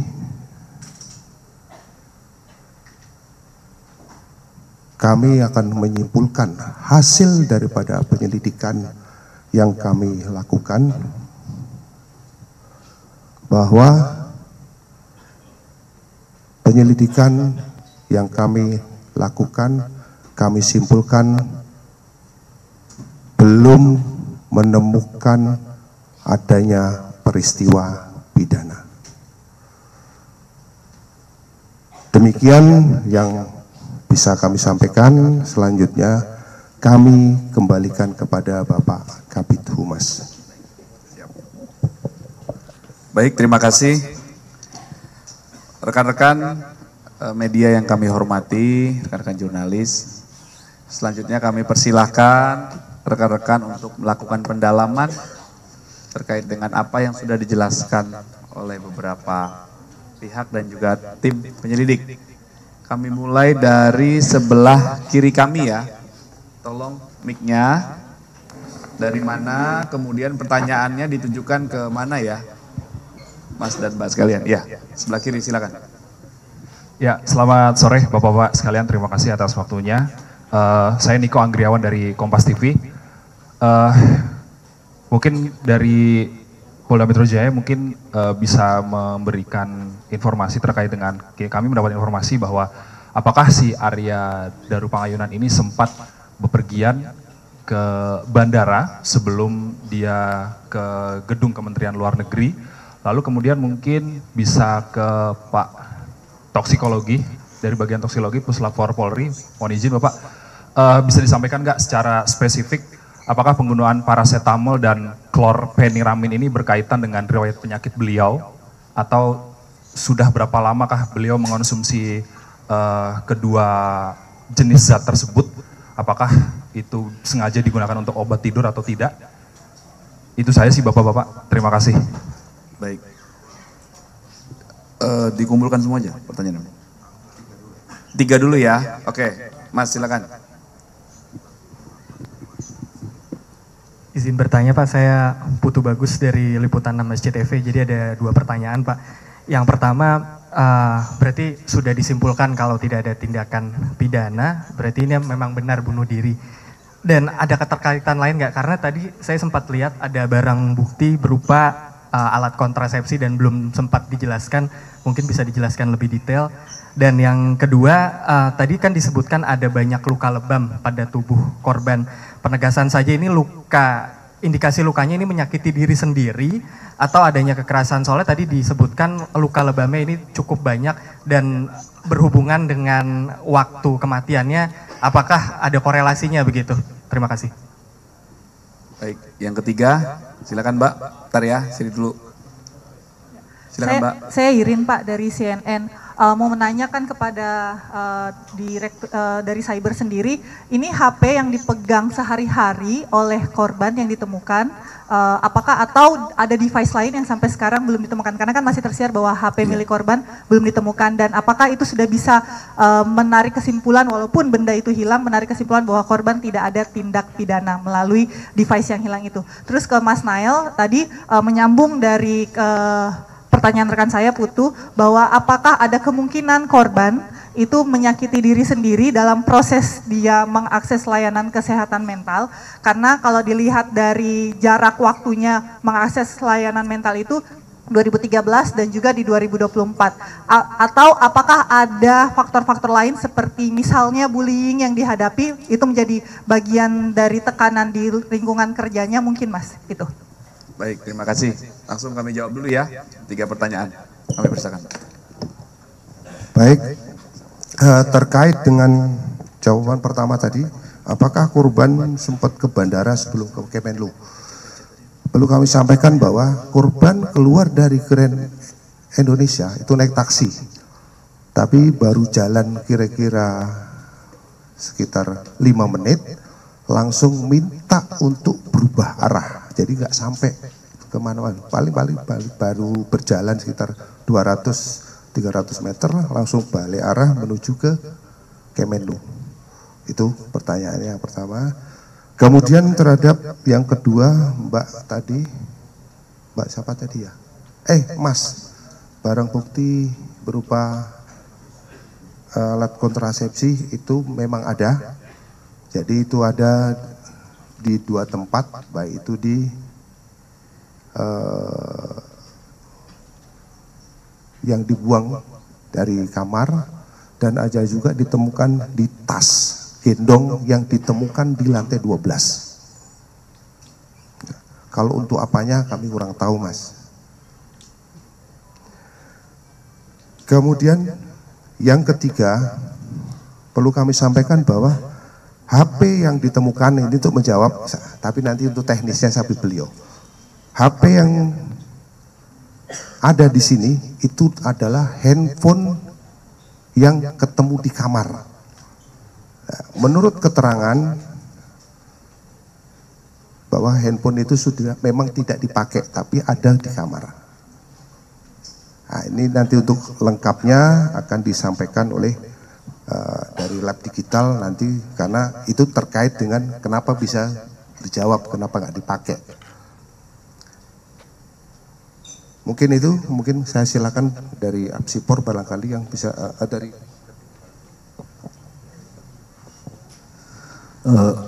mohon izin, jadi saya terangkan kembali bahwa handphone yang diberikan atau kami terima itu pertama kali dinyalakan atau di-on-kan itu tahun 2019 bulan Juni.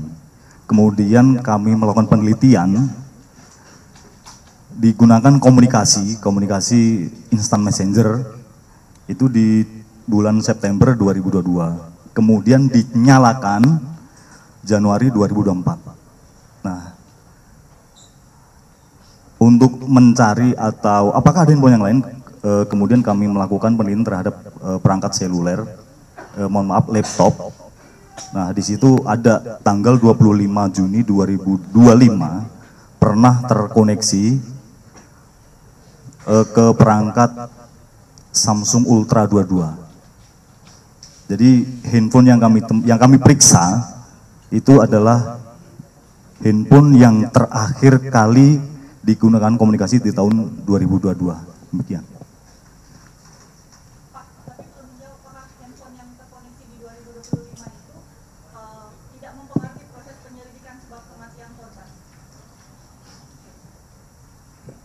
Baik, jadi kami di sini hanya melakukan pool data atau pengumpulan data. Hasilnya untuk menyimpulkan adalah dari hasil yang kami temukan kami sampaikan ke penyelidiknya. Begitu, Mbak. Jadi yang selama ini diperiksa ponsel yang Samsung Note 9 ini ya? Iya, betul. Yang 2025 berarti tidak diperiksa ya, Pak? Yang Samsung yang S22 ya, yang S22 kami tidak menerima barang itu, Bu. Iya. Saya tidak tahu. Untuk hilang dan tidaknya mungkin nanti ke tim penyelidik, Bu.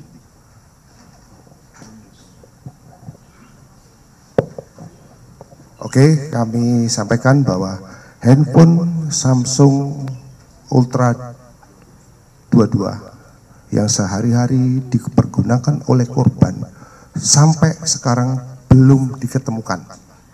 Kami sampaikan bahwa handphone tersebut belum diketemukan. Kemudian terkait apakah ada keinginan untuk menyakiti yang tadi diakses tadi ya, mungkin bisa dijawab oleh dari Apsipor, kami persilakan. Terima kasih Pak Dir. Baik, Bapak Ibu, memang kemudian kami menemukan tadi bahwa di situasi terakhir kehidupannya yang bersangkutan mengalami satu tekanan psikologis, ya. Lalu berkaitan perilaku self harm, memang itu sesuatu yang umumnya atau pada beberapa kasus dilakukan pada individu. Namun pada orang-orang yang berinteraksi dengan yang bersangkutan di periode terakhir kehidupannya tidak teramati hal tersebut. Itu yang pertama. Lalu yang kedua juga mengenai bullying, kami mendapatkan data malah sebaliknya. Di lingkungan kerja yang bersangkutan dipersepsikan oleh atasan sebagai staf yang sangat bisa diandalkan. Dipersepsikan oleh rekan kerja sebagai kolega juga yang sangat positif, ya, bertanggung jawab dan juga tempat bertanya dan juga memberikan motivasi kepada rekan kerja atau kemudian kepada juniornya, mungkin seperti itu. Dok, itu membeli dengan lakban itu apakah bentuk dari self harm yang dia rasakan akibat depresinya? Artinya kita lihat di sini tentu tidak bisa hanya ada satu faktor saja, gitu ya.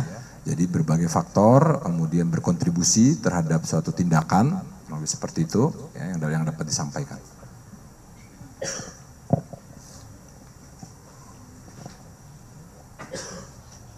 Kemudian dari sudah berapa lama konsumsi paracetamol?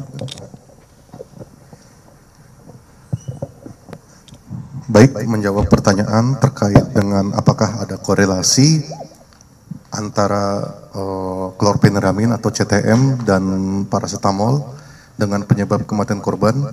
Karena ini ranah keilmuannya sudah mengarah ke farmakologi dan kedokteran forensik, maka Dokter Yoga yang akan menjawabnya.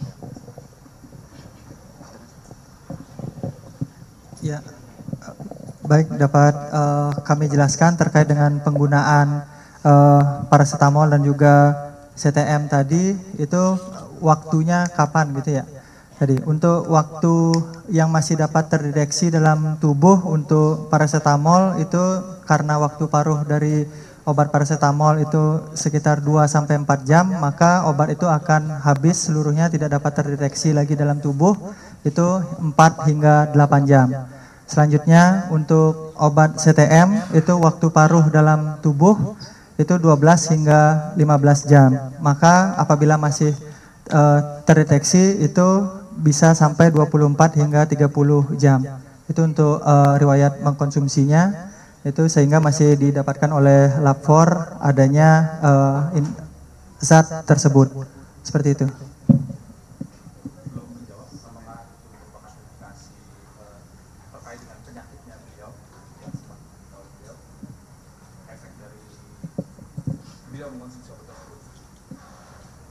Ya, untuk riwayat penyakit almarhum itu yang kami dapatkan infonya dari penyelidik terkait dengan penyakit ginjal. Seperti itu. Jadinya apakah ada hubungan atau tidaknya mungkin dari penyelidik yang dapat menginfokan hasil dari pemeriksaan terhadap dokternya. Terima kasih.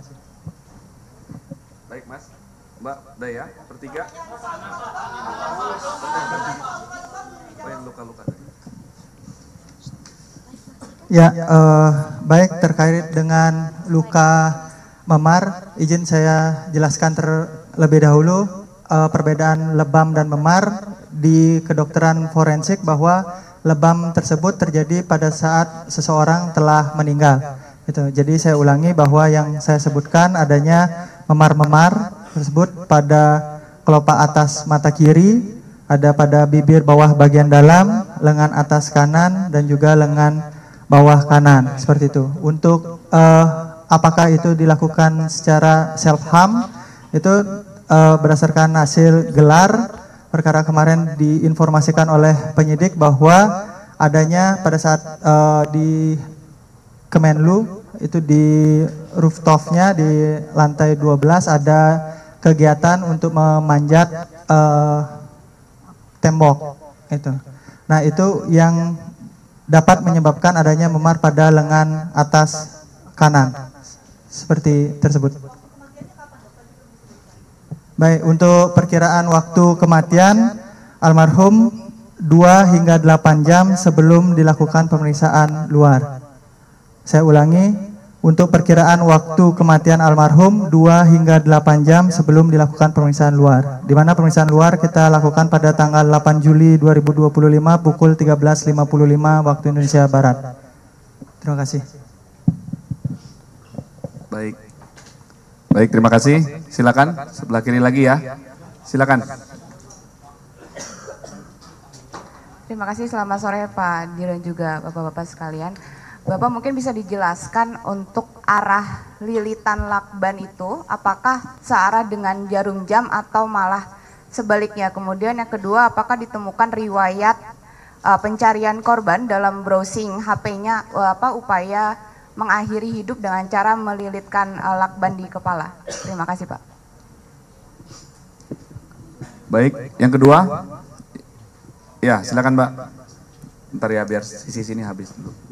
Selamat sore Bapak-bapak, saya Zeka dari TV One. Izin menanyakan tadi untuk penegasan saja, artinya ini terindikasi tidak ada keterlibatan orang lain. Kalau kita bilang ini bunuh diri begitu.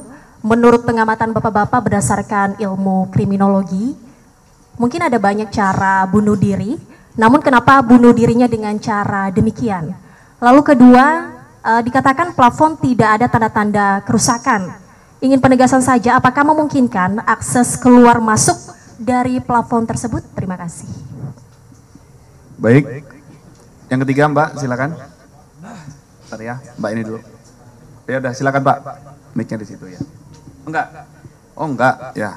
Mbak dulu ya.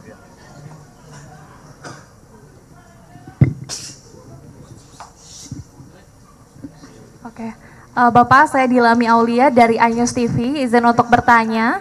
Yang pertama ini terkait dengan tadi kan sempat ke Grand Indonesia, Arya ini dengan temannya ada Farah dan juga Dion ya. Apakah hubungan atau keterlibatan antara Farah dengan Arya, kemudian Farah ini apakah sudah masuk ke 24 saksi yang telah dimintai keterangannya atau bahkan Farah ini masuk ke 2 yang belum dimintai keterangan. Kemudian yang kedua, ini kalau secara psikologis begitu ya, apakah memang orang yang ingin bunuh diri, ini sempat jalan ke mall, ke Grand Indonesia bersama teman-temannya, ini kemudian juga kalau di kosan kan sempat booming juga ya di media sosial, sempat beli makanan, kemudian juga sempat buang sampah, apakah secara psikologi orang yang memang ingin bunuh diri itu melakukan hal tersebut? Seperti itu, terima kasih. Baik, 3 pertanyaan. Kami persilakan.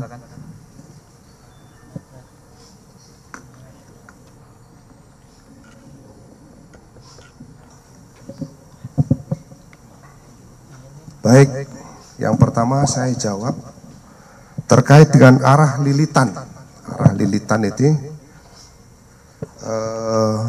lilitan itu dari sini ke sini, dari kanan ke kiri. Jadi arahnya berhenti di sini. Dan lakban itu posisinya tidak terpotong, masih belum putus waktu itu. Kemudian apakah ada riwayat chat, nanti akan diberikan oleh lab digital. Kenapa dengan cara demikian nanti dijelaskan oleh Apsifor. Kemudian masalah akses dari plafon, kenapa ini perlu saya jelaskan? Karena ini jangan sampai menjadi hal ataupun menjadi multi interpretasi lagi, bahwa ada yang nanti lewat plafon, ada nanti lewat ini. Ini perlu kami jelaskan kepada masyarakat semuanya, bahwa akses masuk itu hanya ada pintu dan jendela.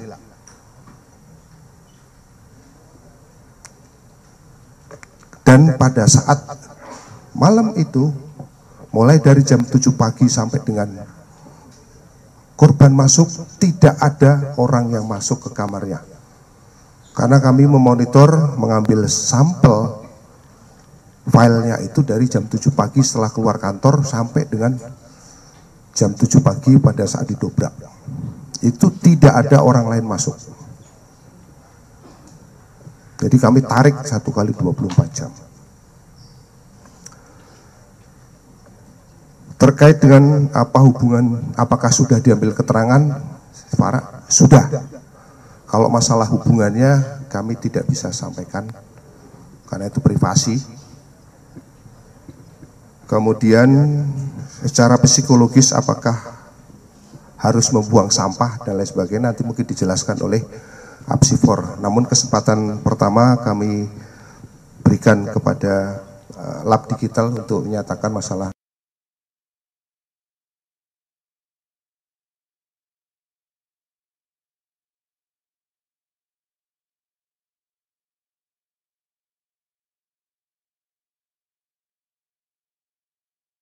Yang kami lakukan dengan beberapa pencarian terkait bunuh diri itu kami temukan di akun Yahoo-nya yang dikirim dari tahun 2013 sebanyak 11 segmen, di tahun 2021 itu 9 segmen ke salah satu badan yang menyediakan layanan dukungan emosional rahasia bagi orang yang mengalami perasaan tertekan dan putus asa, termasuk yang dapat menyebabkan bunuh diri. Nah, yang dicari apakah ada pencarian atau keyword lakban atau dibungkus kepalanya, itu saya katakan itu tidak ada. Tapi di informasi di email tahun 2021 pada intinya dari 9 segmen itu bahwa korban itu sedang bercerita dengan badan amal itu ketika melihat gedung tinggi pengen mencari cara untuk loncat dari atas, kemudian kalau melihat pantai kemudian pengen menenggelamkan diri. Nah, kira-kira seperti itu, Bu.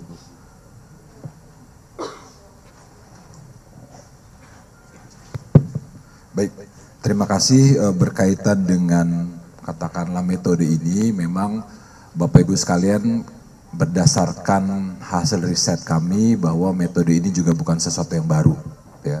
Jadi artinya pernah terjadi di Indonesia, pernah terjadi juga di luar negeri, seperti itu. Itu yang pertama, yang disebut dengan metode dengan menggunakan duct tape, ya, atau lakban.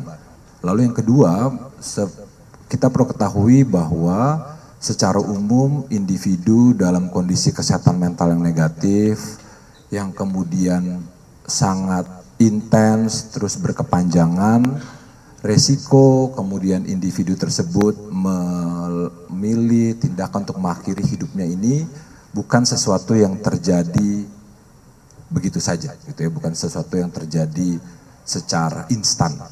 Artinya di sini kita perlu melihat bagaimana pada individu tersebut ditemukan adanya suatu riwayat. bagaimana ada riwayat yang kemudian berkaitan dengan situasi, berkaitan dengan katakanlah faktor dalam diri dia atau kepribadian, lingkungan, ada suatu masalah, situasi hidup dan lain sebagainya.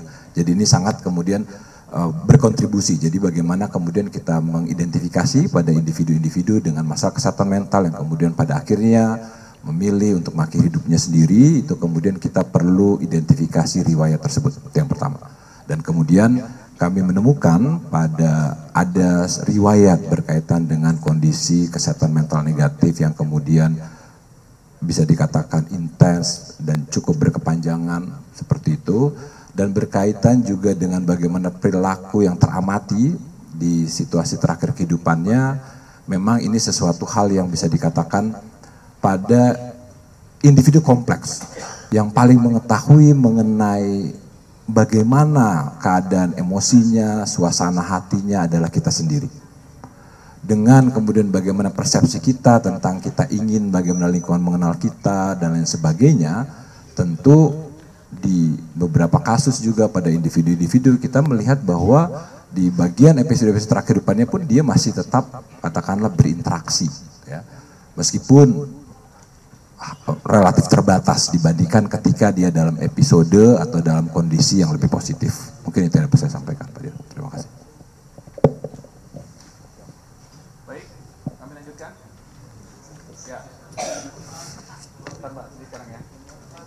Oke, silakan. Tolong mic-nya.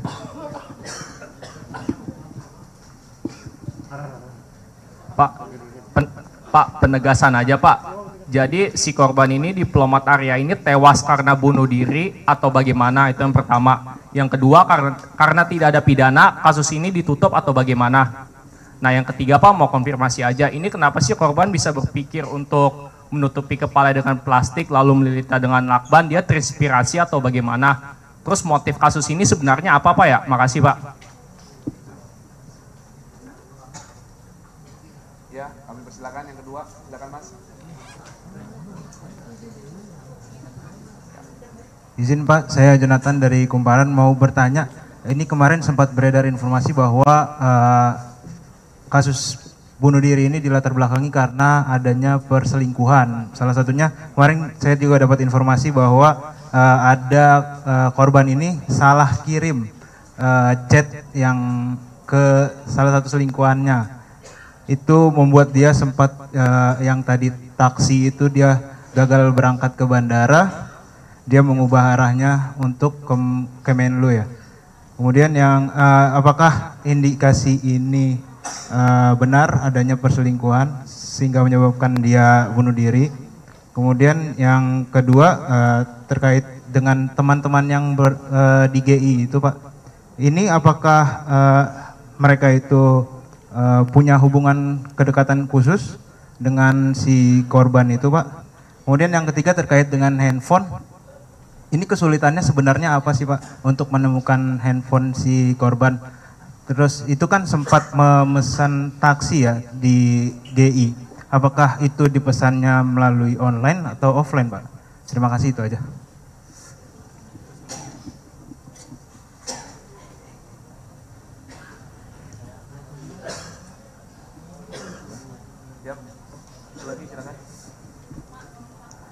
Izin Pak, saya Wildan Noviansa dari Detikom. Yang pertama menambahkan pertanyaan yang HP tadi Pak. Ini kan HP-nya yang satu belum ditemukan. Dari hasil penyelidikan sementara, titik terakhir HP itu aktif di mana ya Pak ya?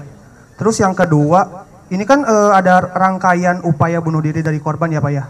Dari hasil pemeriksaan pihak keluarga dan sejumlah saksi, sebetulnya motif yang melatar belakangi upaya bunuh diri dari tahun 2013 sampai akhirnya di tahun 2025 ini sama atau enggak? Apakah ada trigger lain soal dugaan perselingkuhan yang ramai gitu Pak, atau bagaimana, dan apakah di tahun 2013 itu triggernya apa nih Pak? Apakah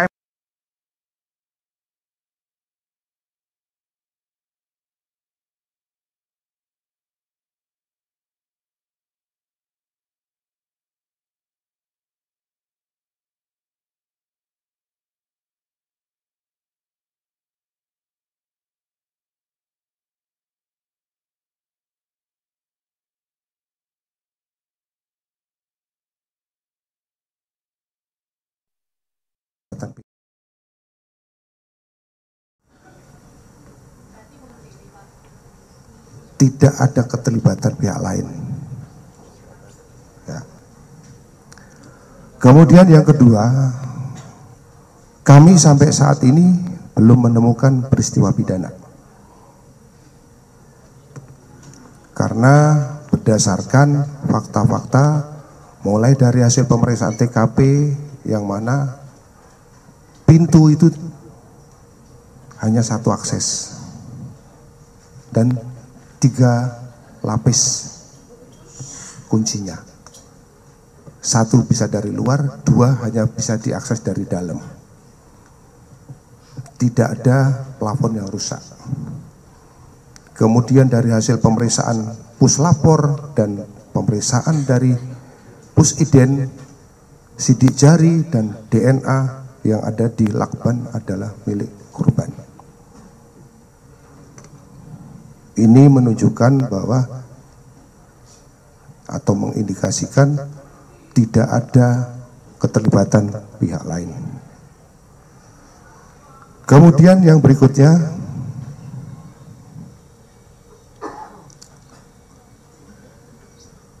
kesulitannya apa terhadap handphone. Perlu kami sampaikan bahwa handphone ini terakhir off berada di Grand Indonesia. Ya, kalau namanya handphone off, kita juga ya susah untuk melacaknya. Kemudian yang lain mungkin nanti bisa dijelaskan oleh dari Pak Apsifor, kami persilakan.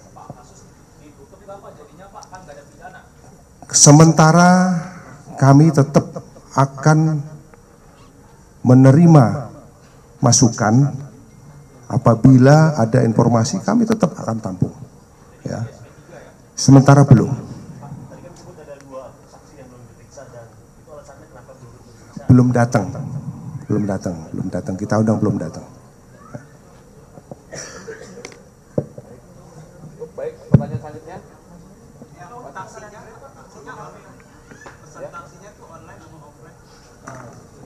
Kalau taksinya yang ada, ya, taksi di situ kan pakai tangan, bukan pakai aplikasi, karena itu depan mall. Jadi pakai tangan, mas. Gitu. Ya, silakan, Mas. Ya. Ya, makasih Pak atas kesempatannya. Saya Rizky Syahrial dari Kompas.com, Pak. Saya ingin bertanya terkait dengan riwayat kesehatan mental yang tadi dijelaskan. Di sini kan ada banyak sekali riwayat kesehatan mental yang negatif, Pak. Artinya dari tahun 2013 itu kan sudah berpikiran yang aneh-aneh gitu. Kenapa dari Kemenlu sendiri tidak ada pendampingan mungkin Pak kepada korban, karena riwayat kesehatan mentalnya itu udah parah gitu ya. Nah yang kedua, ini kan ada juga temuan bahwa dia ke kantor Kemenlu gitu Pak. Itu ada investigasi mungkin Pak, apakah kenapa dia memilih untuk mengakhiri hidupnya dengan cara di kamar kos daripada melompat saat di atas itu Pak. Dan yang terakhir mungkin dari temuan tadi, apakah indikasi bahwa ADP ini tidak ingin diketahui bahwa ia mati bunuh diri atau bagaimana? Makasih Pak. Baik, silakan. Lagi. Ya, izin Fedro dari Tempo, Pak, ingin bertanya. Tadi kan katanya kalau si Arya ini sempat ke gedung Kemenlu di lantai 12, dan tadi nyambung juga dari RSCM mengatakan bahwa ada luka lebam bekas ingin meloncati pagar batas gitu ya. Dan itu apakah artinya memang si korban ini sempat ingin mencoba untuk melompat dari atas gedung Kemenlu atau tidak? Dan yang kedua, mengapa dari kepolisian belum ingin mengatakan bahwa ini adalah kasus bunuh diri? Apa alasannya?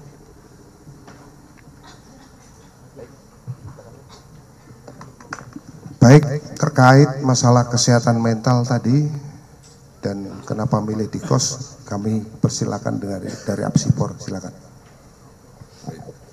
Terima kasih.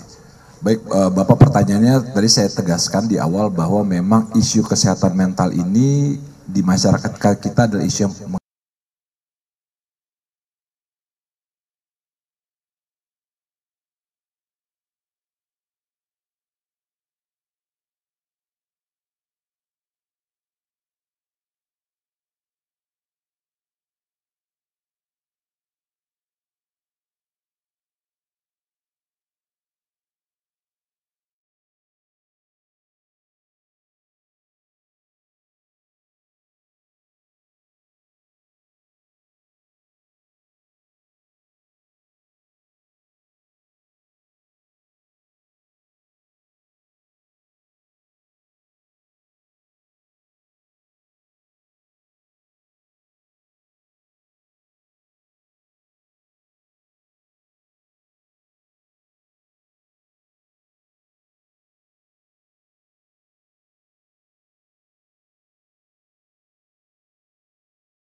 memakan waktu sekitar 1 jam 26 menit.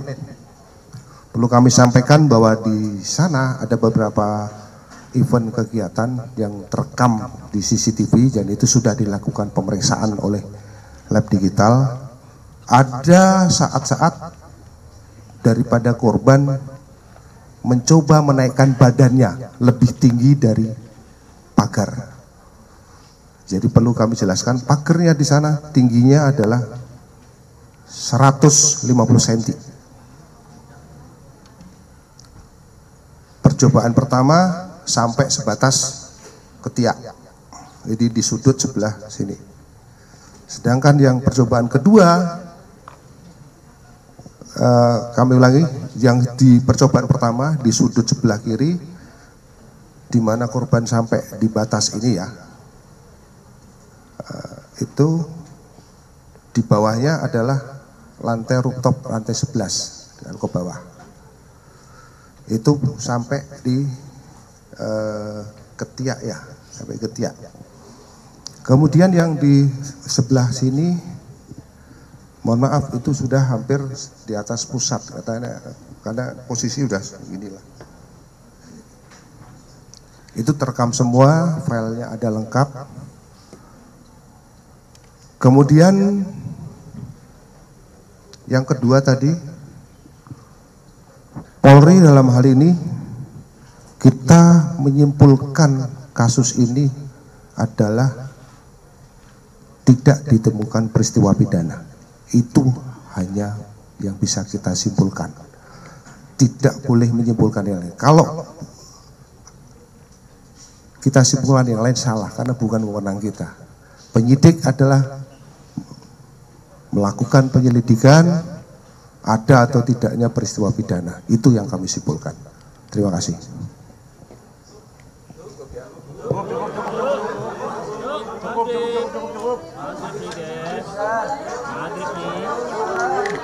Ya Pak, silakan Pak. Maghrib.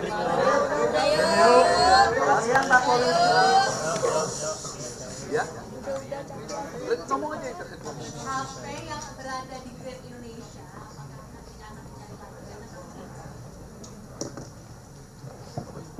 Baik, terhadap HP sampai saat ini masih tetap kita lakukan pencarian, Mbak. Artinya ini merupakan salah satu petunjuk. Bila kita temukan tetap akan kita jadikan petunjuk untuk kita lakukan nanti pendalaman lebih lanjut. Ya. Terima kasih.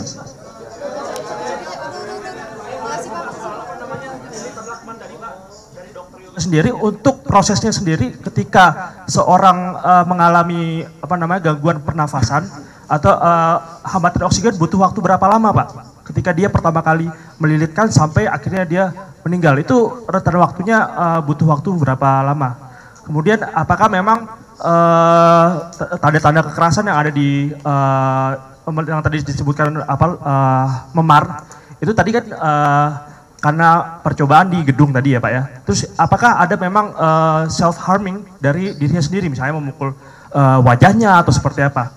Itu yang kedua Pak. Yang ketiga untuk C4 sendiri Pak, si ADP ini apakah mengalami yang namanya PTSD Pak atau post traumatic syndrome. Jadi ketika dia bertugas mengalami trauma, apakah itu sudah pernah disampaikan oleh kepada atasan atau kepada rekan-rekannya? Terima kasih. Atau keluarganya atau istrinya? Terima kasih.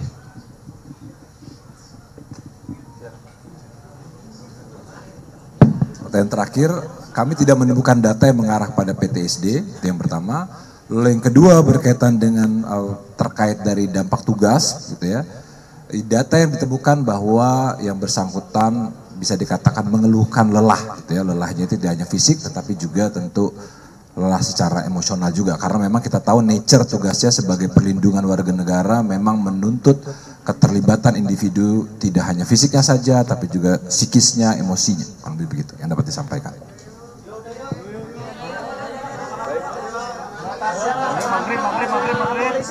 Ya, izin untuk pertanyaan, berapa lama orang meninggal apabila kehabisan oksigen? Itu dalam hal ini itu sekitar 4 hingga 5 menit apabila sama sekali tidak mendapatkan oksigen. Ya, pada pemeriksaan terhadap almarhum tidak kami temukan adanya pola luka yang mengarah ke riwayat percobaan bunuh diri. Demikian. Terima kasih.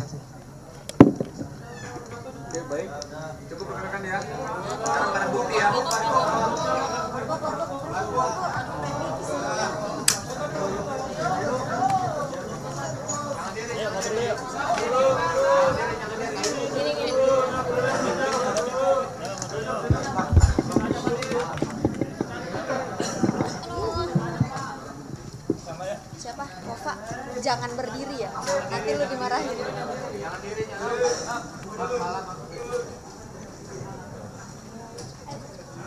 Anjir, gue nahan pipis aja.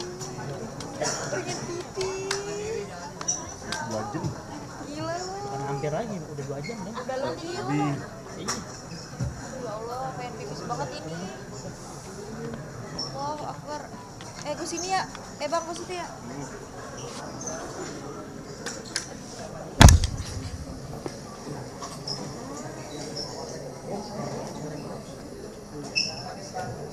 Iya, Bang. Jangan geser lagi ya.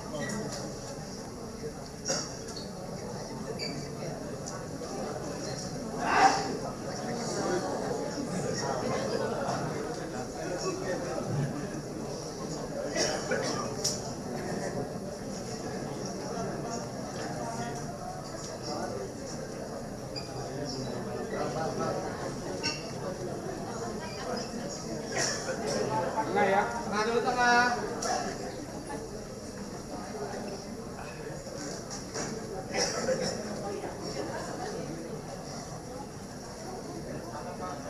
Oke, terima. Kiri ya.